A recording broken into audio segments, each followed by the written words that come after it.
one more time there.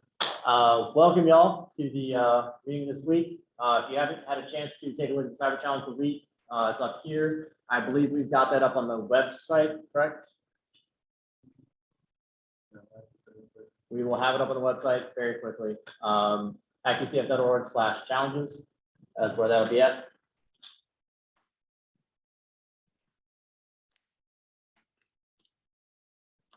All right, and once again, if you haven't got a chance to sign in, go ahead and take that opportunity to sign in now. If you intend to run for some kind of elected position in the club later on, you're going to need this. If you want to vote, you're also going to need this. If you don't want to do either of those things, don't worry about it.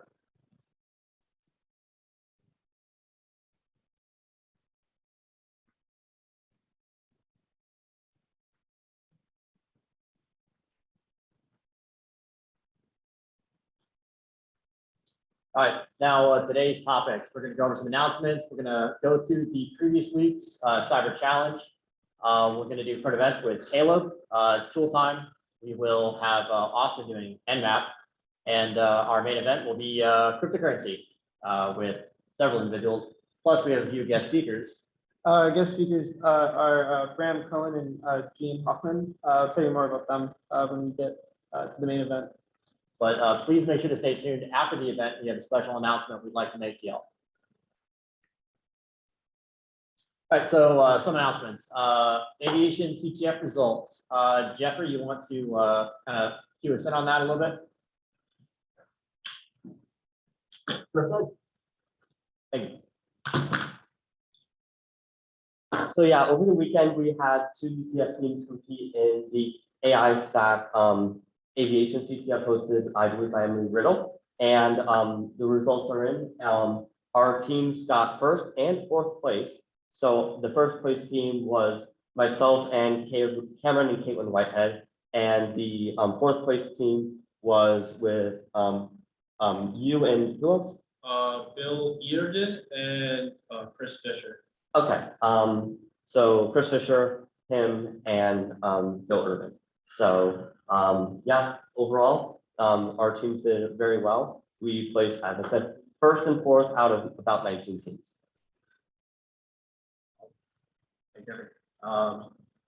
Matt, can you tell us a little bit about the CrowdStrike Cyber Challenge?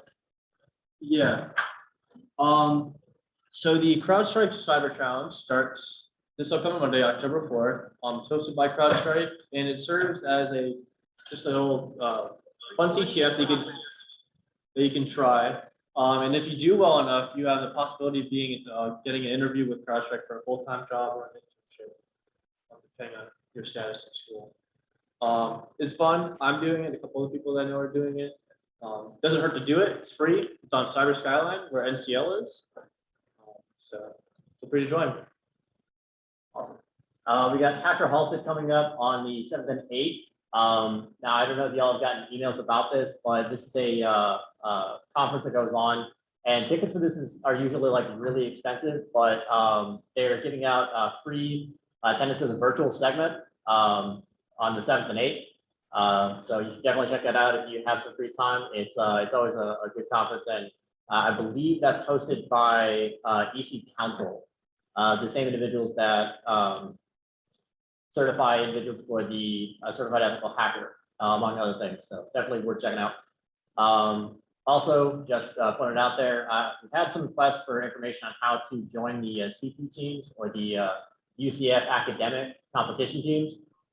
Link up there if you want to grab that, take a picture of it, or just go there now. That'll be posted up on the website, and we'll also be constantly pushing that out there.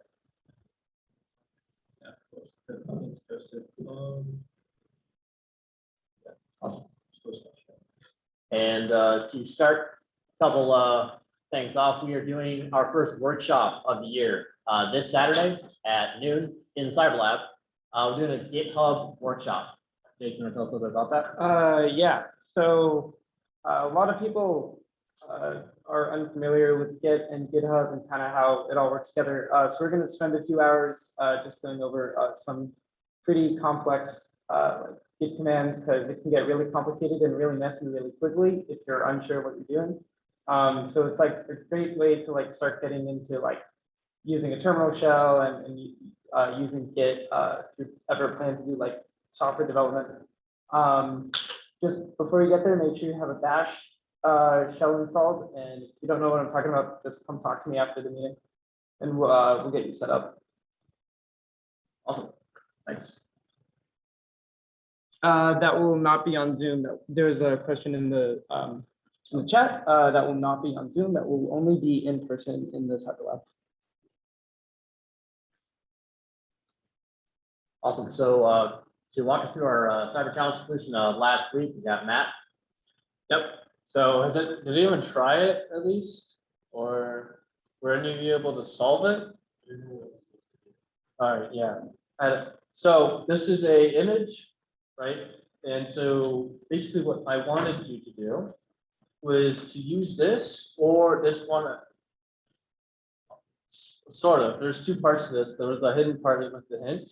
But yeah, so this one is really what this challenge entails is called reverse image searching, which basically, you know how you query a string, you go to Google and press enter. Well, basically the same thing with an image, and it tries to match it and find relative or similar images. So this one does it for you. It goes through Bing, Google, Yandex, which is a popular one. It always ends up being in all Russian for some reason. And then there's Baidu, which I've never used before. And so if you were to click on the Google one, check images, you would say the image is at least associated with Hotel Paris Rivoli. And with my hint, it says, what else can you do with images? And so I referenced last week's meeting prior to this challenge. Jeffrey covered steganography, which is the act of hiding things in images, whether it be files or just in bytes itself. And so this tool, I also showed the link in the URL. It has a lot of tools other than just steganography, but the most important was StegHide, which is very popular. It's basically allowing you to hide other files and images, and you can also encrypt it, which makes it harder to detect. So if you were to use StegHide with this name, Hotel Paris Rivoli, you see, I used Bidwalk, which is another popular tool. It found nothing because it's encrypted, so you can't really read the data. And so using this string challenge image queue, because I already had it downloaded a couple times, so that's why it's called that. So use the keyword extract, which means telling StegHide that we're pulling data from the image. TAC SF means that it's the stego file, and then TAC P is just the password you're specifying. And since it's spaced out, I use the quotes to designate how long it is. And so once you did that, you get a thing called something.txt, and the flag's in there. But if you just got the reverse image part, that's good. You can do that a lot in open source OSINT. It's a lot of CTF challenges that does it like that. So thank you. Thank you, Matt. All right, moving on to current events.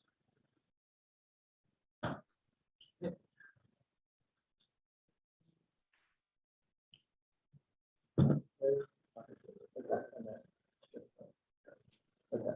So for the current events of this week, we have three very, very interesting topics. So the first topic that we have today was the iOS 15 O-Day exploits. And these were discovered by researcher Illusion of Chaos. And he released these after 6 months of Apple not patching them. So the first exploit here is Game O-Day, and that allowed apps to have unauthorized access to user information. And the information that you could gather from this is the Apple ID and the full name of the user, the Apple ID's auth token to any .apple.com site, the messages contact list of any messaging app, as well as the timestamps and the attachments involved. Along with that, there was also the installed apps O-Day, and this allowed for any app that is installed by the user to be able to get any other app and return the bundle ID. And then there's also the Wi-Fi info O-Day, and with that, any qualified app with location services could gain any Wi-Fi information without the proper privileges. So there was also the Timoris backdoor, which was linked to the hacker group Nobelium, who helped orchestrate the SolarWinds Orion attack. And the Sun Shuttle malware that was used for Orion had very, very similar similarities to the Timoris backdoor. And it operated as a command and control backdoor, which allowed for a secure connection to an attack server to get commands, and also is allowed for file exfil as well. So the similarities between the two softwares was they were both written in Go, and in a similar fashion with Timoris, the Orion malware was enabled through software updates by SolarWinds. And in this case with Timoris, it was deployed through a DNS hijack using a phishing link. And the similarities between the two is, well, one, they were both written in the same language. They both contained similar spelling mistakes, and they also had similar DNS encryption methods. And then the third and most relevant story for this week is that hackers stole crypto from Coinbase customers over the weekend. And customers with SMS two-factor auth were affected. They used flaws in the Coinbase account recovery process to gain access to the customer accounts, while the actual vector of the attack is unknown. It's most likely a phishing link, because that's been the most common for any banking and financial application. In this case, all the full names, emails, home addresses, and IPs were breached, as well as transaction history, account holdings, and the balances of the people holding the Coinbase accounts. This resulted in about 6,000 customers losing their crypto. And that means that Coinbase ended up refunding the customers' crypto that had been stolen. Okay, that's it for current events. Thank you. Thank you. Well, reach out there for at least one person, please. All right, so now we've got tool time. Gonna go over Nmap. All right, hello. I'm going to show you guys just a little bit about Nmap today, just very basics of it, kind of get your feet wet in it. So Nmap, like what is it? Nmap is short for network mapper, and it's an open source tool, and it's commonly used to profile networks and the devices on them, to kind of make a map of what the network is. It runs on all major operating systems, and it's commonly used by both security to find and patch holes in their network, and attackers to do recon on a network and figure out various weaknesses that they can exploit. Also, it's completely free. And how does it work? To understand how Nmap scans work, you have to understand some basics about how computers communicate with each other. Data is transferred in two main ways, TCP and UDP. With TCP, it makes a handshake between devices, and it ensures that any of the data sent across is received in full and that there aren't any errors in it. With UDP, it kind of just throws the packets at a server and hopes that it makes it. It's way better for speed. So for video games, live streaming, it's way faster because it doesn't really prioritize quality, it prioritizes speed. So the first type of connection that Nmap will try doing on a server is called a TCP connect scan. And with this, the client sends a packet with a SYN flag, which says that it wants to initiate a connection with the server. And if the server replies with a packet with a SYN ACK flag, that means that the server is ready to accept the connection and that it's open. And then with the TCP connect scan, after you get the SYN ACK confirmation from the server, it sends an ACK flag back, which means that you are connecting to that server and you initiate the connection. And if the port is closed, it will just send a reset flag back after you send a SYN flag, try to connect. And the second type of scan is called a half open scan.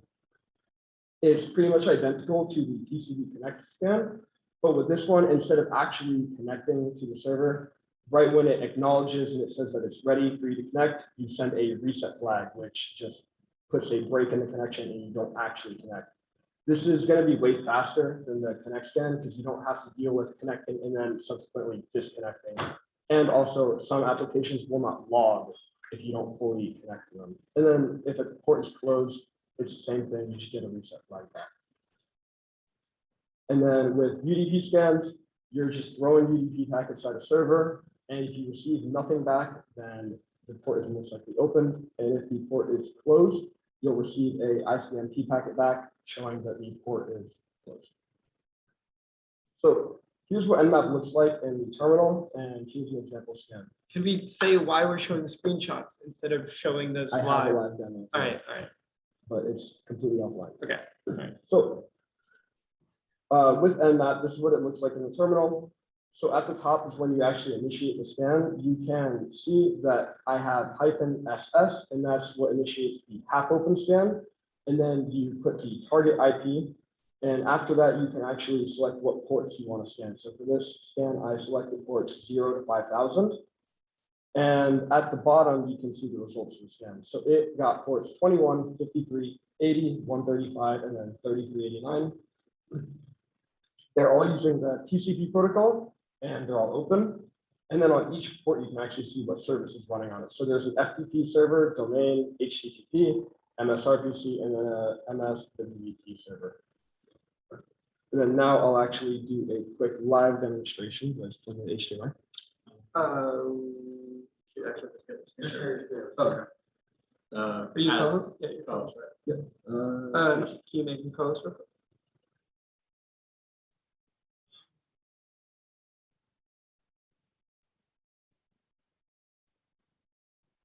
Robertson, right? Yep.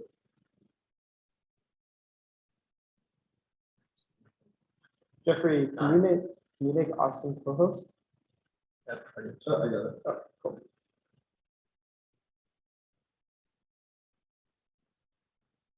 All right. Should I grab the mic? You can just bring your laptop over there. Yeah.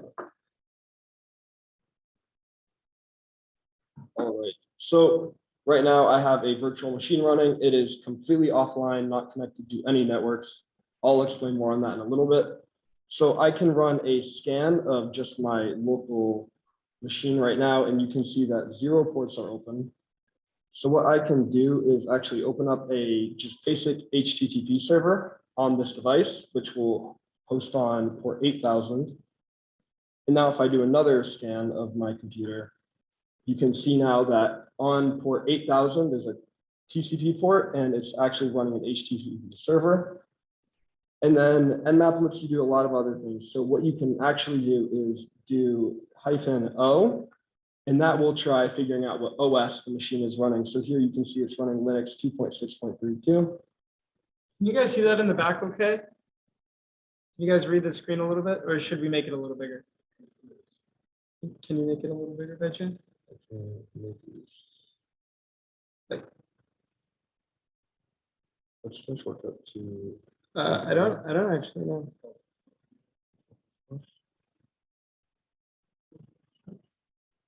There we go. Cool. You guys see that a little better? Yes, no, need it bigger, or? All right.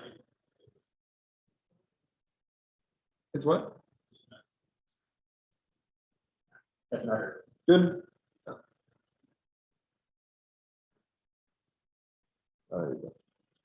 What else you can do is you can also do -SV, and this will try figuring out what the various services on the machine, what versions they're running. So this one takes a little bit longer because if you go back to the HTTP server, you can see there's a lot of noise that's going to be created on it.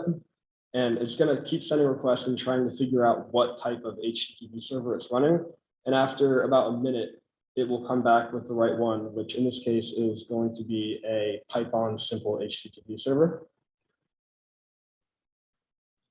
And that should happen soon.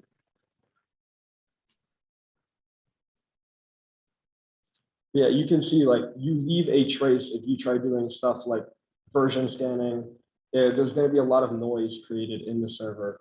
and you can be tracked through that. So you don't want to do this on any server or network that you do not own or have explicit permission.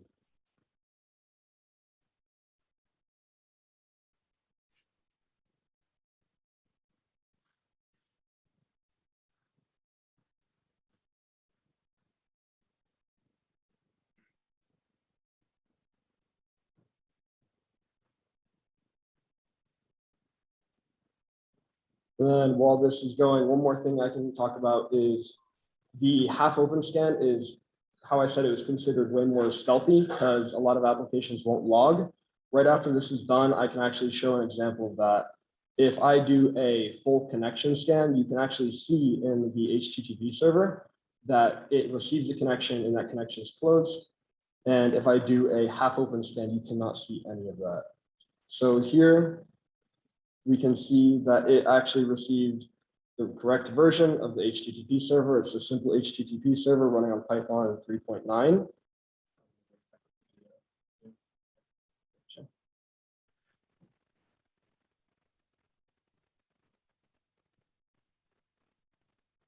Is it not caught up? No, it doesn't. It doesn't real time.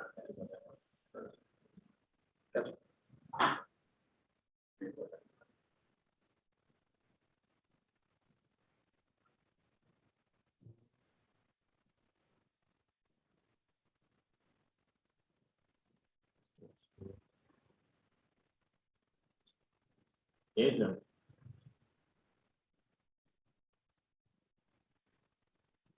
To answer Terrence's question, the recording will not be emailed to you, but it will be posted eventually on our YouTube channel.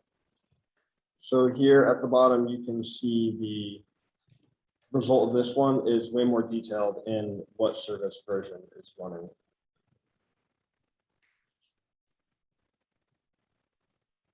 And then one more thing I can show is that if I start up the server again and I do a connection scan on this, you can see that the server actually detects the connection, it's logged. And I'll wait for Zoom to catch up to talk about the other one.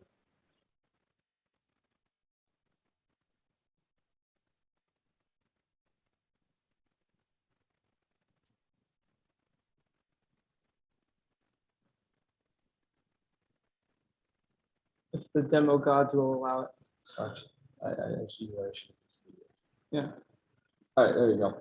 So you can see that my connection to it was actually logged and is able to be seen by whoever owns or administers that HTTP server.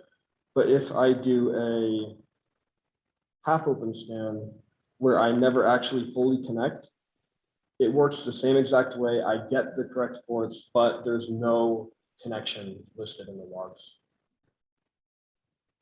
So that's going to be it for the demo. Can I go back to the Yeah, just-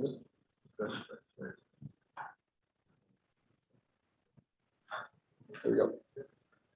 All right, so just as a note for the end, do not ever try to scan or map networks without explicit approval from the owner or if you own it.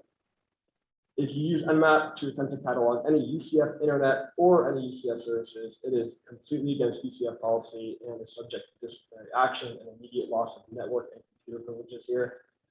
And unauthorized port scanning can lead to contract termination from your ISP if they receive complaints about you doing it. Port scanning is not explicitly illegal, but it's in a very like gray middle ground. So do not do it without explicit approval. All right, let's look at it. Cool, thank you.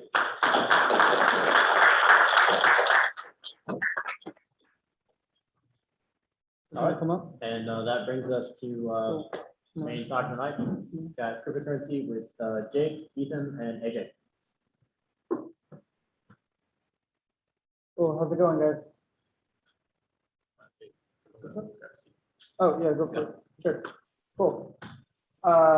Ethan, you wanna take it away? Talk to us what decentralization is? Just Yeah, can you guys hear me? Yeah. So I'm gonna get started by talking about what is decentralized. So, Don't stand in the video, so people, yeah. so the main,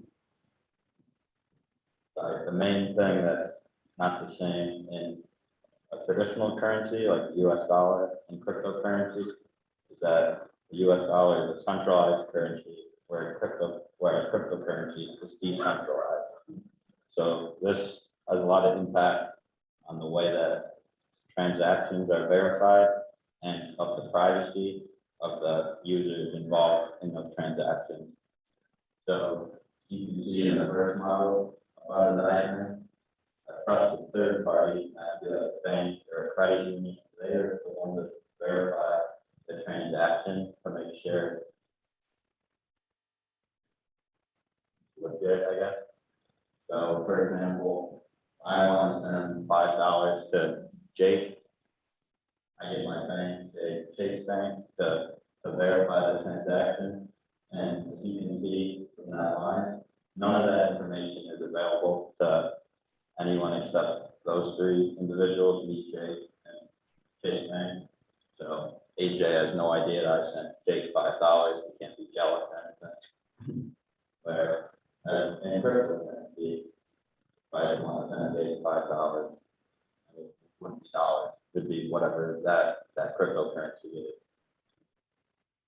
There's no trusted third party to verify that transaction. AJ will explain a little more how that's verified later. But so with that one, the public can see that there's a transaction that took place. They can see someone sent someone else $5, but they don't know who it is. You can see by the line, all the identities remain hidden. So I'm going to pass it off to AJ to talk a little bit more about more technical side.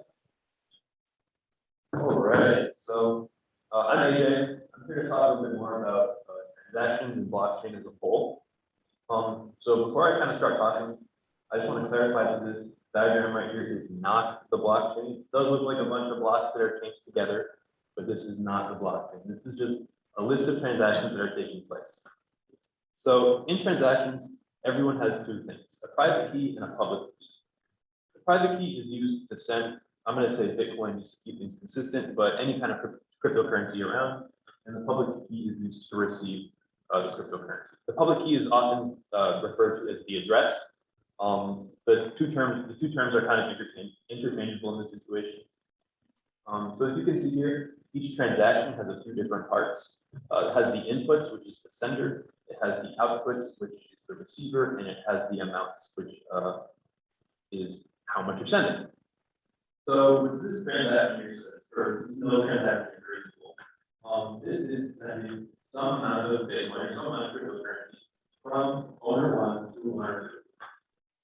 Owner one says they want to send some amount, and they have to sign that with their private key, which is priced earlier. And they send that to owner two's public key. Then owner two, once owner two gets that Bitcoin, they're free to do whatever they want, that they can spend it on, whatever they want to spend it on. These transactions have been broadcast to the Bitcoin network, and miners on the network are always constantly listening for transactions. So as they listen to transactions, they catalog them chronologically, and they put them in blocks. These blocks are 1 megabyte in size maximum, so that's about 1,000 to 2,000 transactions. And the blocks include the transactions that they're looking at and the hash of the previous transaction, or the hash of the previous block, I'm sorry.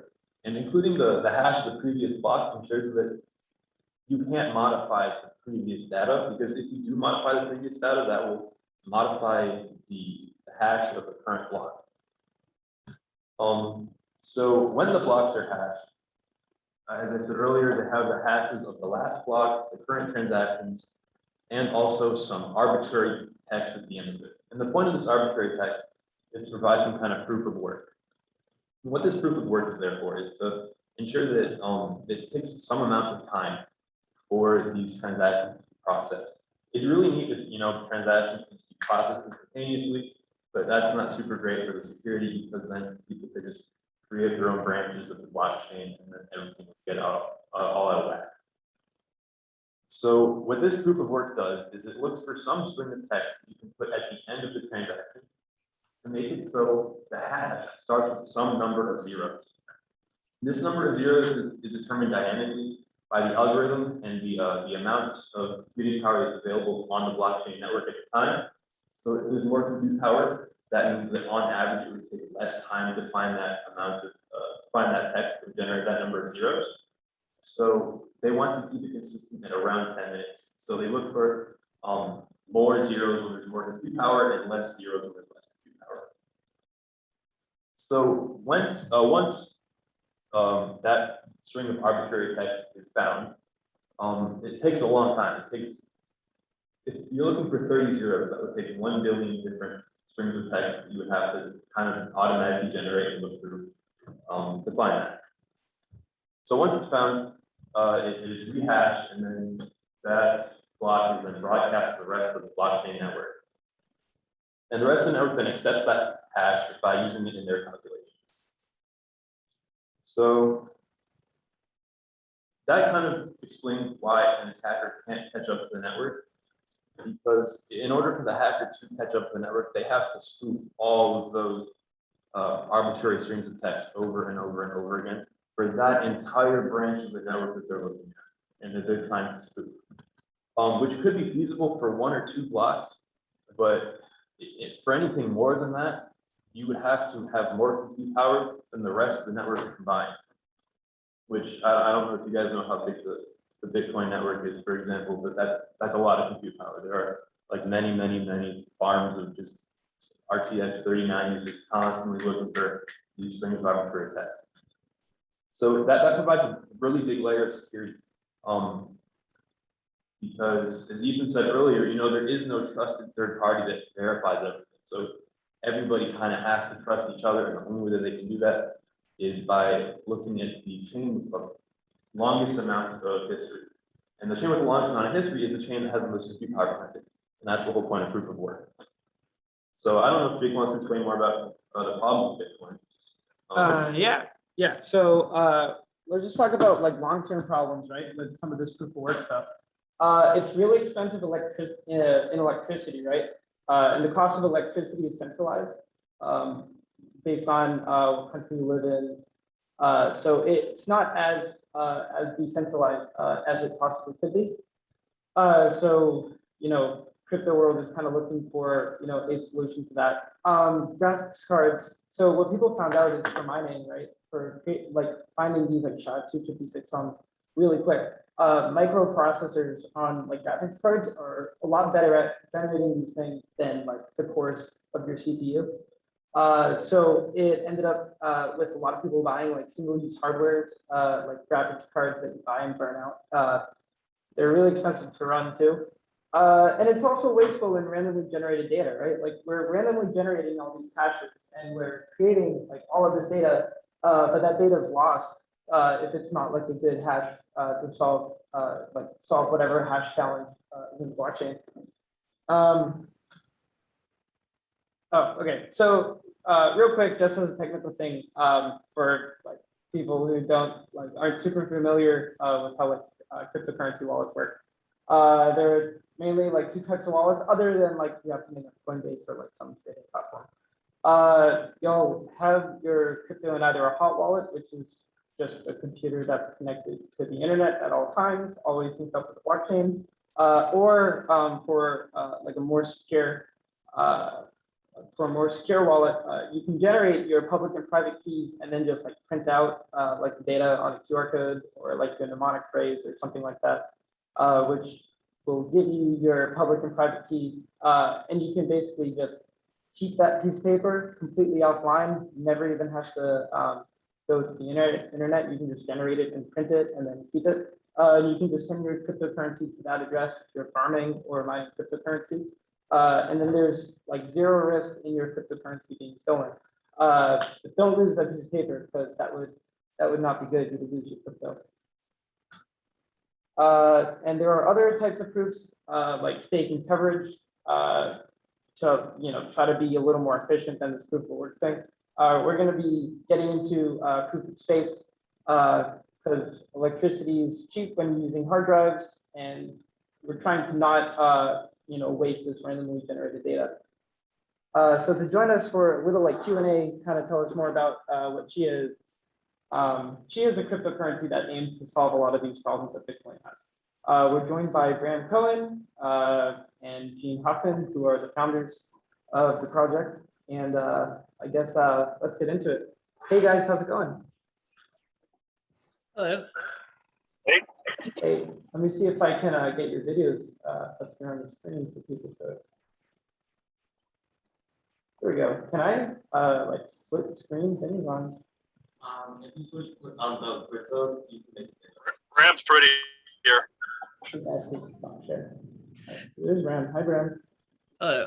And then, okay, this Bram's video is up. I don't see these videos. That's all right. Yep. Oh, your video is up. Can I split? There it is. Cool. Gene joining us from the road. Hey guys, how's it going? Good. Cool. Can you guys hear it all right? Or in the Yeah, I back? hear you. Fine. Yeah, it was fun. Awesome. Cool. So I kind of just introduced a little bit, talking about we're going to use proof of space instead of proof of work. You want to tell us more about that? Yeah. So there's kind of a subtle reason why proof of space is a good idea. So the problem with trying to get off of proof of work is there needs to be some, if you want to have Nakamoto consensus, right? Bitcoin is based off of this fundamental insight, which is you and I are discussing a database, and we need to come to agreement, to consensus about what the state of the database is. But we can't have input from anybody else. No one else is giving us information here. All we know is I have my version of the database, you have your version of the database. And we need to figure out who wins. So the fundamental insight of Nakamoto consensus is what we're going to do is we're going to measure the amount of blood, sweat, and tears that went into creating the two versions of the database that we have. And whichever one of us has the greater weight in that, it's this very Marxist exercise. Whoever has the greater weight is the winner, and the other person concedes and switches over to their version. Now, the way it's set up, the vast majority of the time, this is just that a new block has been added. What one person has is a subset of what the other person has. And there's generally blocks just kind of being built on top. And over time, the chances that any given block will get reorged out of the chain go down because it's buried under all these other blocks. That's the fundamental insight. Unfortunately, this results in people mining by getting custom hardware that's just useful for this one thing and burning huge quantities of electricity with it. So that's your problem. So question is, how do you get away from this? And there's a bit of an economics issue here, that some resource needs to go into it, and whatever rewards are going towards this resource tend to be kind of a Keynesian stimulus, that people will expend whatever resources they can in order to pick up these resources being made, this money being made available until it hits equilibrium, where it's not profitable anymore. But those resources will be going into that. So how do you get away from this? And the answer is, well, what you need to do is somehow weasel it so that you're utilizing an existing resource, something that's already out there, but is being underutilized, and you're figuring out some way of leveraging that resource without adding additional costs onto what's already there. And now you're not being very wasteful, and you're still getting all these benefits of security because you're leveraging this thing that was underutilized. This is a tricky thing to pull off on two levels. Number one, you need whatever it is to be something completely commodity, so it's not just going into building custom hardware for doing this thing. And number two, it needs to be something where not only does it not require electricity to use it, but you can't even gain it advantage using extra electricity, like running it multiple times in order to get more than your fair share out of the system. It's very, very hard to make those things happen. There is something that fits the bill if you thread the needle really, really carefully, which is proofs of space. Space is space, a byte is a byte. You can't make a custom ASIC for storage. A custom ASIC for storage is called an SSD. It's all the exact same thing.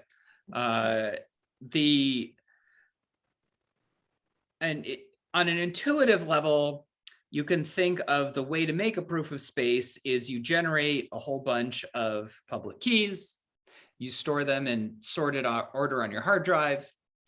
You have to sort them in advance. It takes some time to sort things. But because you did that, whenever a challenge comes, everyone goes and looks up that spot on their hard drive, and whoever has the closest public key is the winner. They get to make a block. I'm simplifying a lot, but this is kind of right-ish. There are a few things that are wrong here. Most notably, there are things called Hellman attacks or Hellman time-space trade-offs, which if you actually implement this thing, as I just said, allow you to spend more CPU in exchange for having much, much less space to a degree that's completely catastrophic. So it becomes this bizarre game of mostly electricity again. I figured out a way of fixing that. It's really technical and involved. You wind up basically back where you started from. There's a whole bunch of really interesting things here about how you actually make proofs of space work.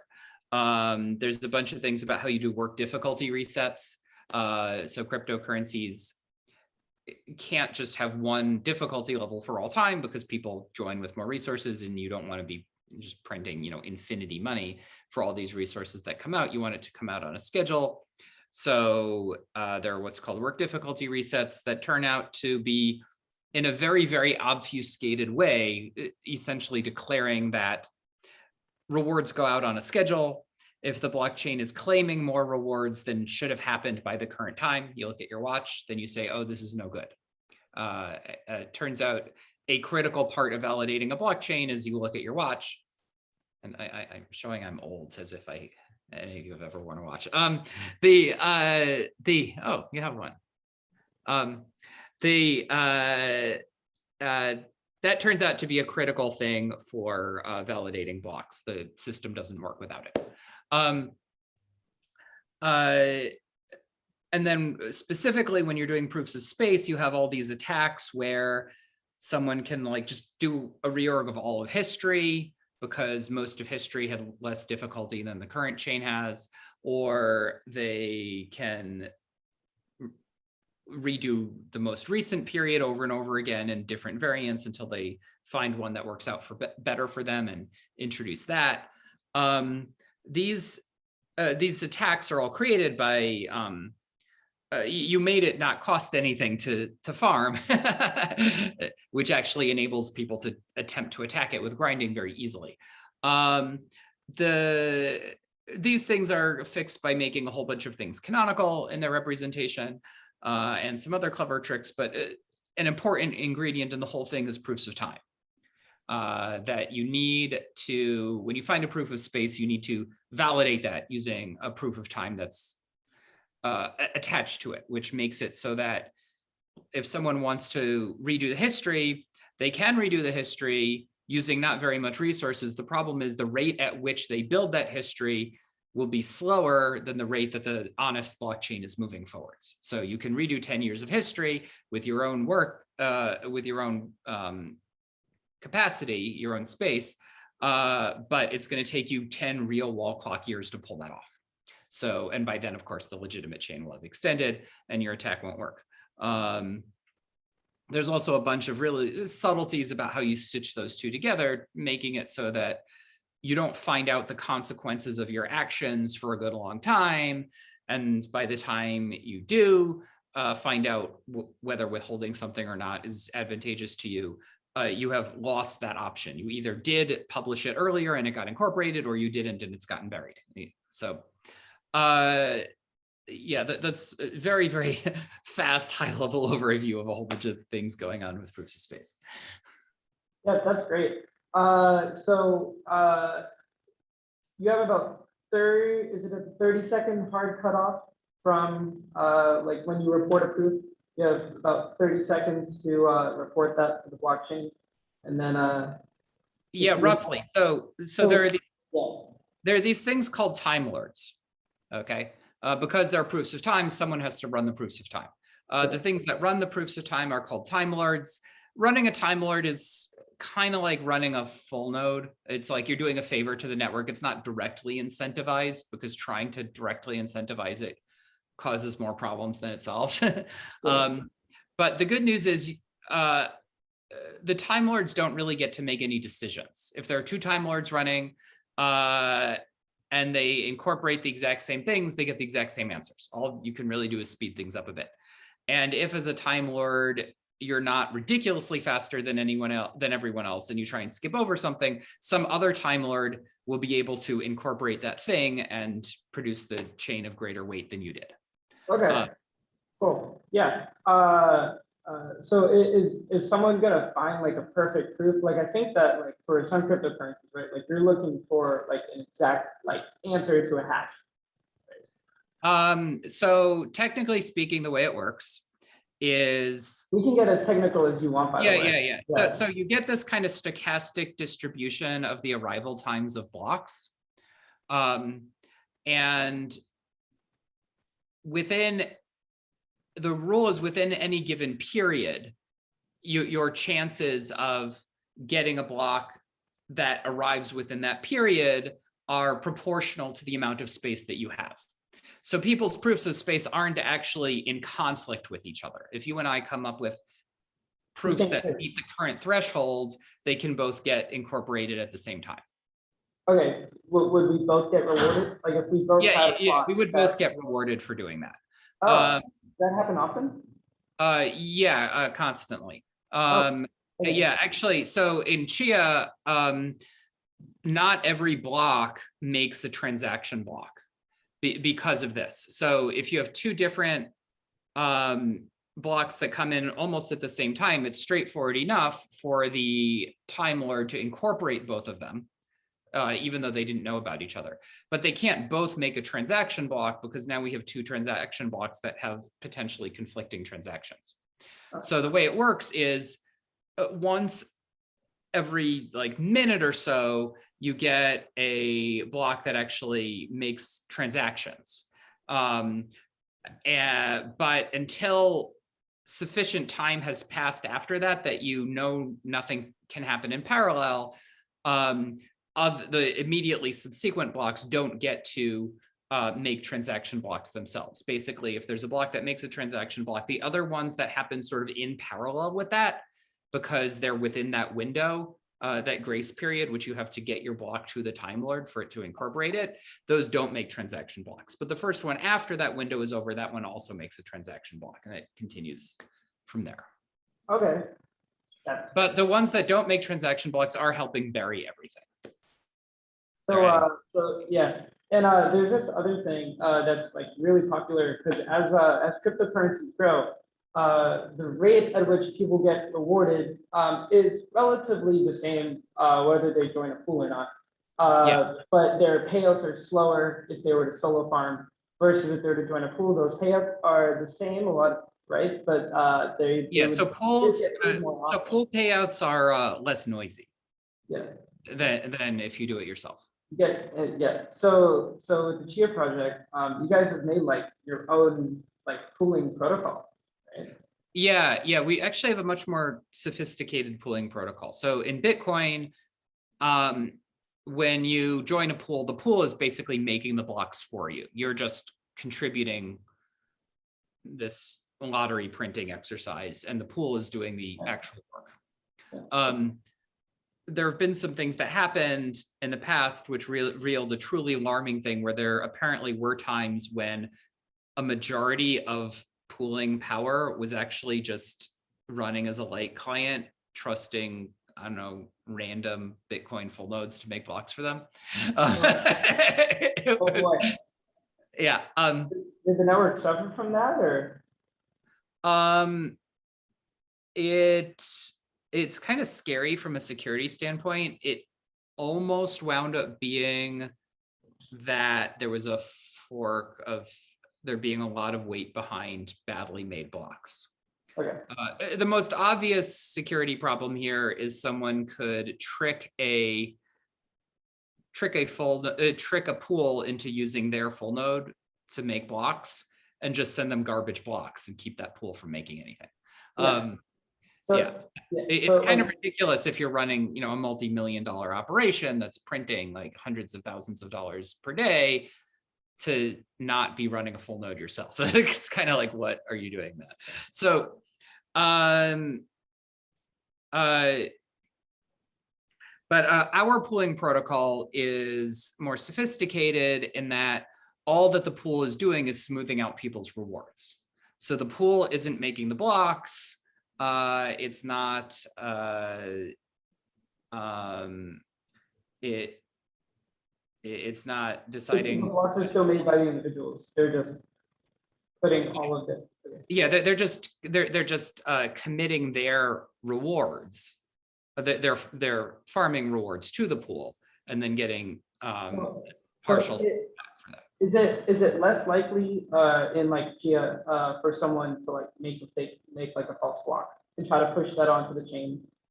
Well, full nodes won't accept it. Full nodes won't accept a Fake block. Yeah. No, the thing that I was saying was there have been times when there were like real Bitcoin pools which were just being run pretty incompetently, where they were just running like as a wallet and asking some completely rando full node on the Bitcoin network for blocks when they needed a block, which obviously is very bad behavior. Okay, cool. And so this was a question that came up just because, she is a company and the whole thing. And so when I was talking to, some members of the club about it, there was a question that came up and I just had to say this to get it up. Is Chia controlled by any like central authority? Like, can it No. be shut down? No. Chia is a true Nakamoto consensus. It doesn't have staking or bonding or slashing or any of that crap. Literally everyone at Chia, the company, could just vanish off the face of the earth. The network would continue to chug along and run. Okay, great. Thanks Yeah, for and that. the way the business works is we do have a pre-form of coins that were created when we started, and we used that to raise good old-fashioned US dollars to pay good old-fashioned salaries to the actual development team. And in that way, we can finance all the work behind, getting this thing adopted globally, right? Yeah, it would not be good for adoption for the company to disappear, but the network would continue to run. Again, we're in a room with a bunch of, cybersecurity people.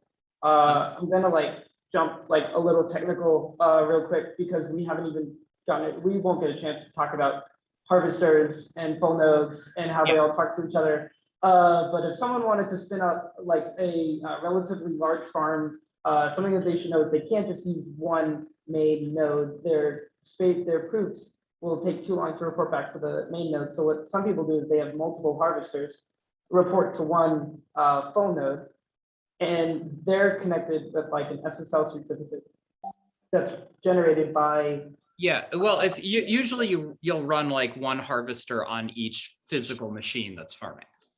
Okay, so like, I don't know anything technical that goes into like generating an SSL certificate. Oh, So I can walk you through how that works. There's an open CA for all of the node-to-node conversation. So when your 8444 is talking to another node on the network, it's signed by that open and available in GitHub private key. When you install, we generate a new CA that's just for your private services. And then each of the harvester, farmer, and full node on the local network, their certs get signed by that CA. And so your farmer won't talk to a harvester that doesn't have a cert that's not signed by your own personal CA. Oh, cool. And the best part about that is you don't even need with the SSL cert to connect your harvesters. I mean, you don't even need to have your keys in your harvesters, right? So your farm would only have one weak point, and that's your main node. So if someone gets into one of your harvesters, it's really not, it wouldn't be a huge deal, right? Yeah, the only place that you have your key is with your farmer. And usually your farmer's hanging off that one full node. So that's the one place that you need to be quite careful. But what you often do is you send your rewards not to your farmer key, but to another key that you generated independently. And so that way, even if someone were to get your farmer key, Yeah. you've got another key in another wallet somewhere else. All right, cool. So you guys recently had a hackathon. Just curious about, was the hackathon the Chia list or? It was for building Chia related projects generally. Oh, okay, cool. So is that like at all related to like that's like smart contract stuff, right? There was quite a bit of smart contract stuff in it. And to be clear, that was a third party that we assisted with training. Yeah. We're going to be running our own soon too. Oh, okay, cool. Yeah, we'll definitely keep updated because we're in, a room with a whole bunch of people that like to do hackathons and things like that. So definitely gonna keep an eye on that. Chia list. You want to talk about Chia list for a little bit? Can I? Or Yeah. Like how many transactions it can take? How long does it take for a transaction to get confirmed? Things like that. Oh, very quick. Right? Well, for basic stats, there's a question of what you mean by a transaction. But if we do a reasonably apples to apples ish thing, basically Bitcoin supports around 5 transactions per second. Ethereum supports around 10 transactions per second, which is actually kind of sad because they cranked up all the numbers until it barely worked and they still only got 10 transactions per second. Chia supports around 20 transactions per second.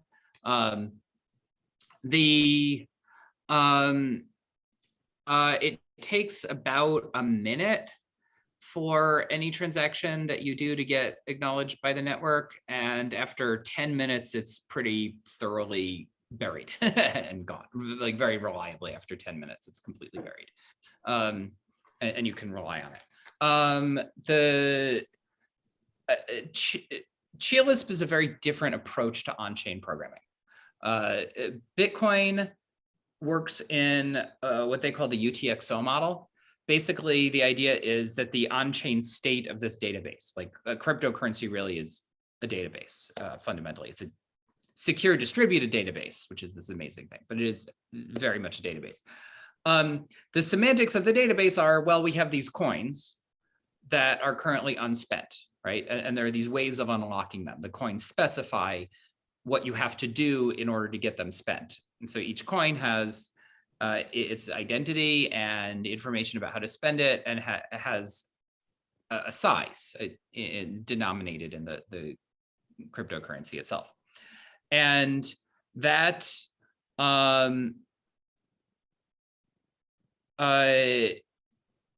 and that's the only state that exists on chain in Bitcoin, is what are the current coins outstanding. They call them UTXOs because they're unspent transaction outputs, yada, yada, yada. So technically speaking, Chia is in the coin set model and Bitcoin is in the UTXO model, but the coin set is basically just cleanup of the UTXO model with a bunch of distinctions that are subtle but not super fundamental. The Ethereum, the on-chain state is any random garbage. It's like JavaScript objects are just floating around on the blockchain, and it has to remember all of them. And critical to consensus is everything implementing this crappy JavaScript knockoff in the exact same way everywhere. This has caused a lot of problems. This makes it very, very hard to reason about what anything does, because what something does is dependent on what is going on with this data. But it makes it so you can, in principle, implement, anything. Chia works off of the coin set model, but actually cleans it up a lot, like simplifies and polishes a bunch of the things that are going on in Bitcoin. Like in Chia, all transactions happen simultaneously. The format of coins is vastly simpler. there's a bunch of things like that, which, oh, and the actual language that you're writing in is this very pure, no side effects Lisp. And the benefit of doing all this stuff is it enables some weird tricks. There's basically this one weird trick that unlocks the universe that makes it possible to hide the same kind of states and even like actual capabilities and permissioning that you can get in Solidity, but doing it in a much nicer environment where it's much easier to reason about things, where everything is much more auditable and nailed down.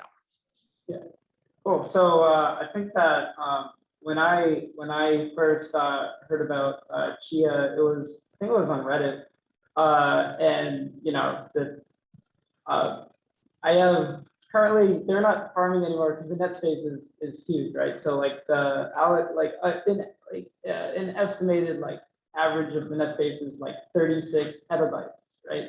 So 36. Well, it's around 36 exabytes, so it's around 40 exabytes. 40 exabytes. Okay. Yeah. Does everybody here know what an exabyte is? Yeah, raise your hand if you don't know what an exabyte is. Okay. Oh wow. So some people don't know. Okay, you guys know what a gigabyte is, right? Okay, so there are 1,000 gigabytes in a terabyte. There are 1,000 terabytes in a petabyte, and there are 1,000 petabytes in an exabyte. Okay, so like, and we're talking about 40 of those around the world. That's a lot of space. To give people a sense of how much space it is, there's only about fixed 15 exabytes in the storage sales channel each month. Yeah. So wait, there's only 15 exabytes in storage sales each month. That's right. Yeah. So, you know, this is the storage sold to everybody but Google and Facebook, right? So the stuff that you could actually buy as a human being, it's basically 3 or 4 months worth of storage has already been allocated to the Chia network. Yeah, we expect the net space to keep going up, even with the price of Chia remaining stable. And in fact, the price of Chia has dropped and the net space has still gone up. That increasingly what's going to happen. People obviously are after this, right? Like, well, what happens is people have over provisioned space, right? And so all they have to do is just do some plotting and stuff, and they get this gravy money off of farming with this space that they already had sitting around. So a combination of things that are over provisioned because people are going to use them someday, or they just over provision them because it's like a laptop or something. Plus, a lot of businesses have old hard drives that they just throw out and just physically destroy. And those drives aren't reliable enough to do your real storage on, to store your critical data on anymore, but they're still perfectly good for farming. So we expect you're going to see an awful lot of hard drives that are being disposed of converted over to farming in the future. And so both of those phenomena are going to cause net space to continue to increase well into the range where buying hard drives just for the sake of farming off of them is going to be a clearly money-losing proposition. Right now, it's not clear. It's on the edge. Depends what price you get for them. But yeah, if there were like hard drive shortages, like I know a couple months ago, as the net space was booming, I don't know how much of that was like also like limited, you know, access to like certain like computer technologies and computer parts. Well, there were a few things going on. So we've been having a lot of shortages of all kinds of random stuff due to global economic weirdness. There was a very short-term shortage of certain hard drives happened. In particular, certain large hard drives, like the really, really big hard drives which are cheapest on a per terabyte basis, and also some high performance SSDs. So when we first launched the network, the net space was higher than we expected, but even more so, the price was way higher than we expected and way higher than a lot of people expected, as a result of which you could buy a bunch of hardware and get a return of multiple times on your investment farming chia off of it.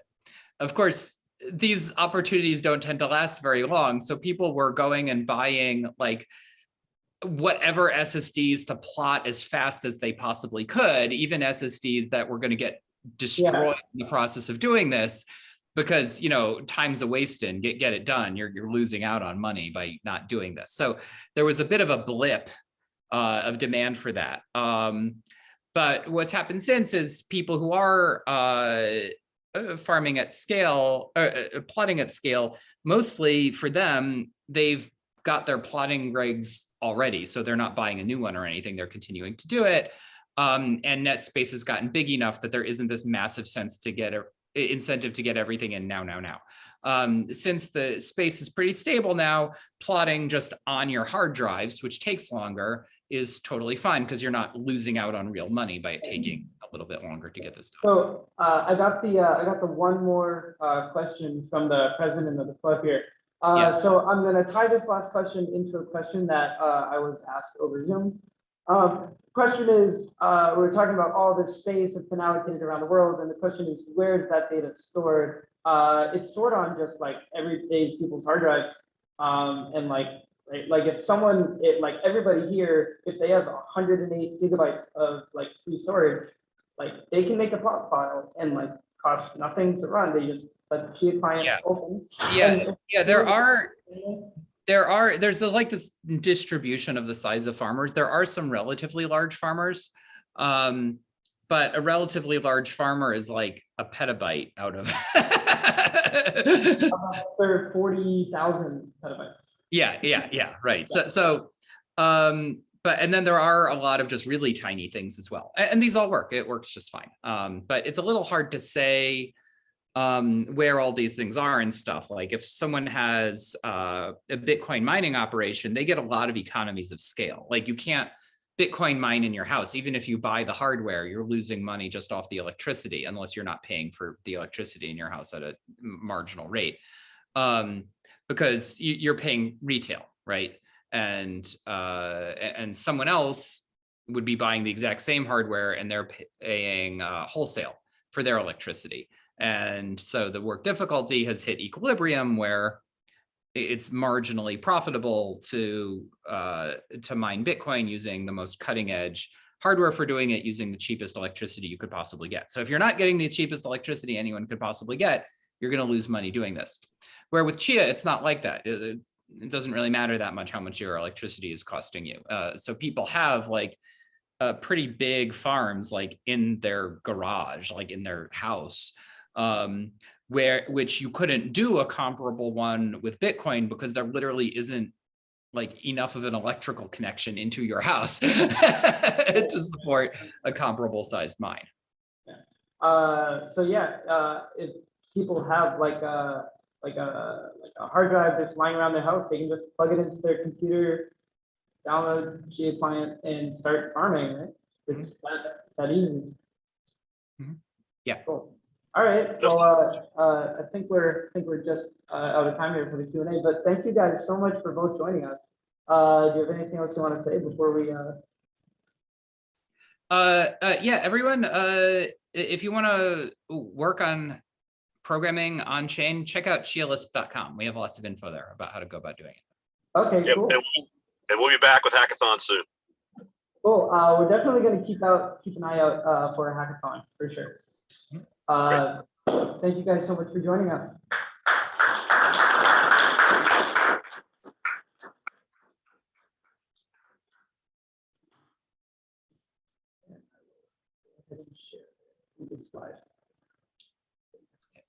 Awesome, thank you, Jake and crew.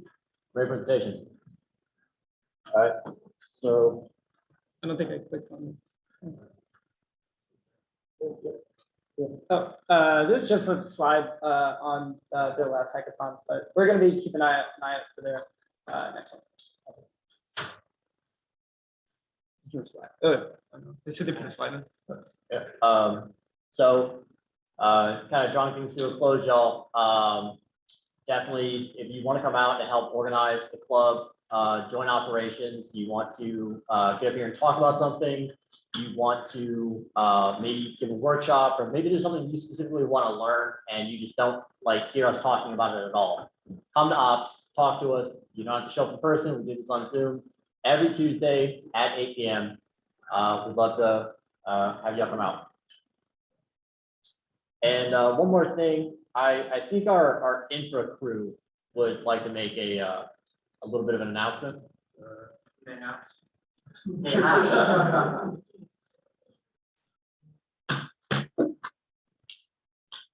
Even though Google's trying to keep us down, I will give them the floor. Thank you. Would you like to talk about it? Hello.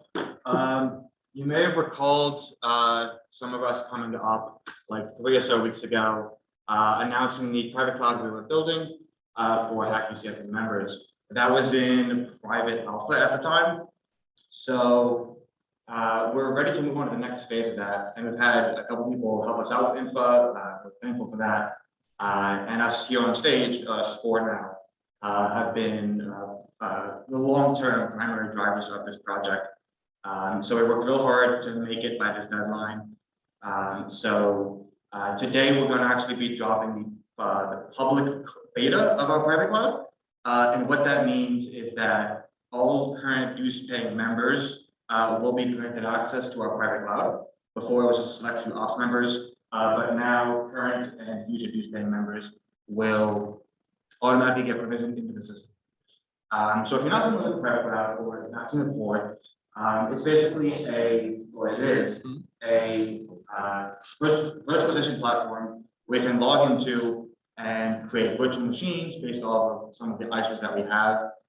This is still in beta, so we are going to be adding more features as we go.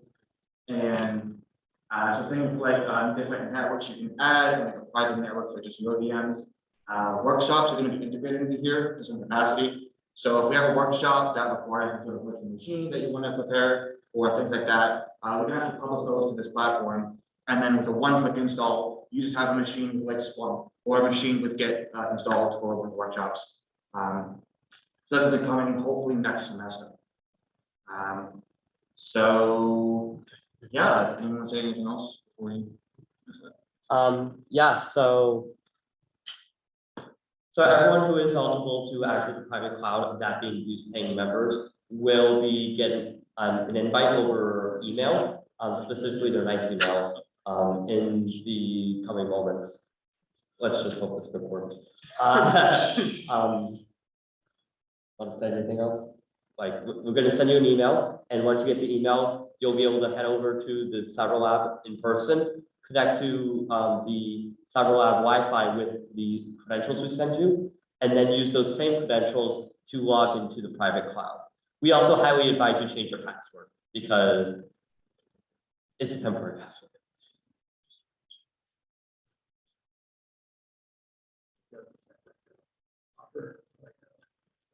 Yeah, written. Ta-da. Yeah. Competitive. Maybe for RC. You know, Yeah. for RC one. Sure, Just much competitive. as long as you buy it. If I got enough. That can Perfect. get a room up. Are we good? Yeah, it's just collecting a lot of data.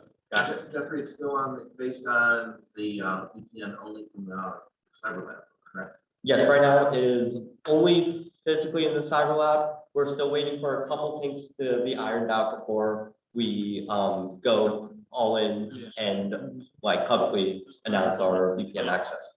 But remote access from the comfort of your own home is going to be coming relatively shortly. It's still polling gate. Yeah, so in a couple minutes, you'll probably get an email to your Knights account, the one you do this and the only one you have actually. So that script is running live right now. As we prepare for this, Google decided to go down, so the emails may not send out correctly, but we'll definitely take care of that if that happens. Right now, correct, the only way to access it is in the Cyber Lab, but we did recently get a connection as a VPN you can VPN into. but that's not working at the moment. We got it, I got notified of it like a couple hours ago and didn't have time to shut that up, but when that is, we should notify everyone, and then you can access it outside the cyber lab and from home as well, so, yeah. So, we'll be doing. So in the dead space of time, does anyone have any questions about this? Does everybody know what this is? Is this everybody's first meeting? Or has everybody heard of it? It is. Right. I guess everyone's heard of it. So, okay. We'll do it 10 more seconds. Yeah,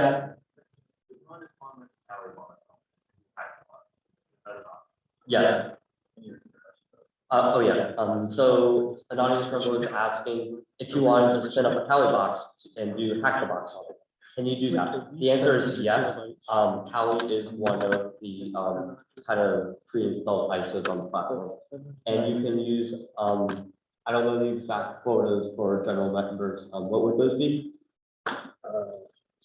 Quotas for the members would be, I want to say, 8 virtual CPUs and 12 gigs of RAM and 256 gigabytes of storage. That sounds about right. Yeah, it's been a while since I checked. But yeah, so that gives you at least like a couple of VMs to spin up. You can like, 4 or 5 in there or more if you want to ration those resources. But definitely a great place to hack the box machines, CTFs, environments, basic home labs. I know some home assignments here at UCF. You have to set up like 3 different computers, like 2 servers, 1 client, for like Active Directory and things, and all that stuff. You can do all of that with this as well. If your computer's not powerful enough to run 3 virtual machines at once. Oh, I was just gonna ask what ISOs you guys have in addition to like county, like what ISOs do you have that you spin up? Great question. Yeah, so the question was, what are the ISOs we have available? So some of the ISOs off the top of my head, we do have Windows 10 in the environment. We have Windows Server 2019. We have Debian 10, Ubuntu 2004, and I think 1804, Kali Linux, OpenSUSE Tumbleweed and OpenSUSE Leap, Parrot OS, which is like a alternative to Kali. We also have, there we go, Finally running.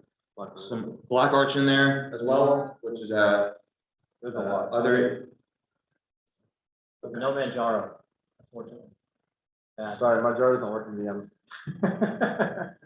Yeah, we try to get my Java in there, but it doesn't like to boot because it's broken. So we're gonna work on that and get it back in the environment at some point in the future.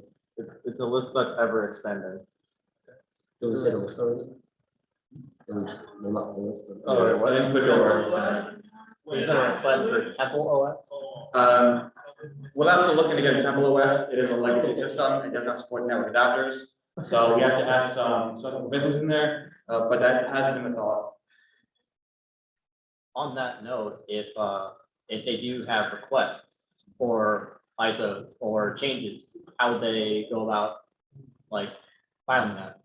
So, there, if you had a request for new ISOs or changes, or even bug reports. So inside of the cloud panel, there's actually an option that says submit feedback, and you can put your feedback there, type it up, and click send. Alternatively, you can just send us a message to the info channel on Discord, and we'll get it pretty much just the same. Put a little emphasis on that as well. The beta test does mean that like if you're using it and something goes wrong, it would be really nice of you to submit a bug report and let us know so we can fix it. You want us to attempt to try and break it? Don't hack us, you sign an ethics form. But if you found a way that it just breaks, yeah, just let us know. Just don't intentionally try to break things. Is this our hardware or UCF's? It is, I believe, our hardware on UCF network, sort of. Okay, so trying to hack this without permission would be hacking UCF. stuff, Right? It'd be hacking us, and we ask. It would be hacking hack UCF. Don't hack UCF. For my mental sake, don't do it. Like, we expect things to break, just try not to like drop to 0 day.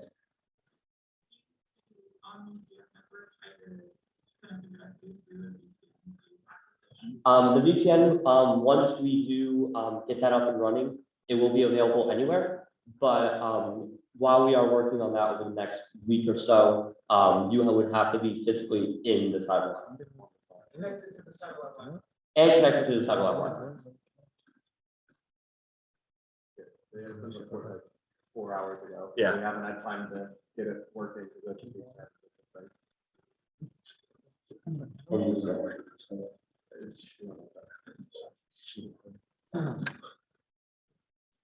Also, we're gonna be in the cyber lab after this, so if anyone wants to come and try it out, or they're having an issue, we will be in the cyber lab to help out with any issues. So, go, well, It's going. it's going, it's working, fantastic. It is doing the job that we expected it to do. I see a lot of red. Red is normal? Oh, okay, yeah. Red is good. Yes. Red is not bad. Yeah, Yeah. show red, yeah. Yeah. It is, it's not even a joke. It blends with the blue background. Yeah. Any last questions for the team? Yeah, done. Great question. Please repeat that. So someone asked if we have a list of planned features that we plan on implementing in the future. We do have some plans. I don't know if we've written it down on like a, we could write it down on this. So you mean that thing that I've been asking for like ever? No, Get nothing. a list, not to be confused with the list. But the answer is, yes, there are some planned features that we're working on currently. And a lot of those have made their way into a workable form now. Our next step after this will be probably a couple of revisions of beta and pushing hard towards release candidate early spring or late spring if we are unlucky, correct? Next release? Or RC1. Yeah, we're looking at early spring. Early spring. But the faster that we find all the bugs and the problems and iron those out, the faster that we get to move through all the development phase and we get to push to RC. Also, the more people that want to come help out, the faster it gets done.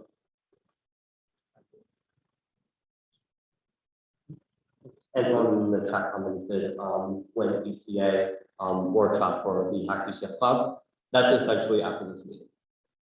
Well, we're gonna do a more formal one Well, eventually. Eventually. We want to make sure that people can do that, both like in Cyberlife and remote.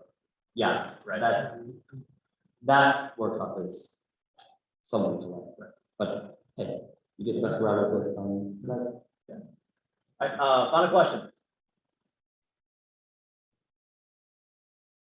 Did anyone happen to get at least one email so we know it worked at least once? Hey, Thank you. hey. Yeah. The script works. Round of applause, guys.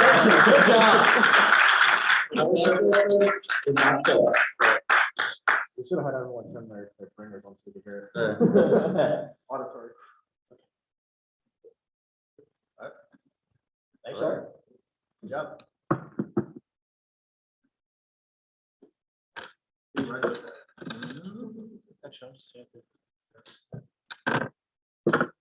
All right, and just to wrap things up here, web dev crew.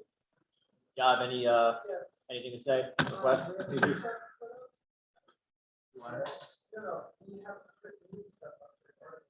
Yes.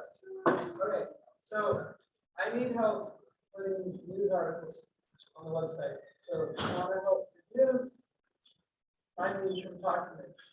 All right, that's all I got. All right, so just to repeat that for those in chat, there's currently a push in web dev to implement some features for news stories and content. If you're interested, at web dev on the Discord. So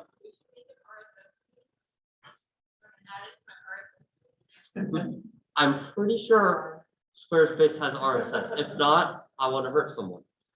all right, got a request for RSS, so I guess we will put that on Jake's plate. You get a newsletter. Blogs. Hi. What's up? Oh, okay. Yeah, let me just write this up. And then final call for design crew. If anyone is interested in doing any kind of artsy stuff, building images, I am swamped with coursework and other things, and I can't really get to it all. So if anyone wants to join that, please hit me up. I'm looking for as much help as I can get. And then that's it for projects. Stay informed. If you haven't joined the mailing list, grab that link. If you haven't visited our shop, check it out. We got stuff to sell. If you're not in the Discord, please join. And if you're on Twitter, check us out.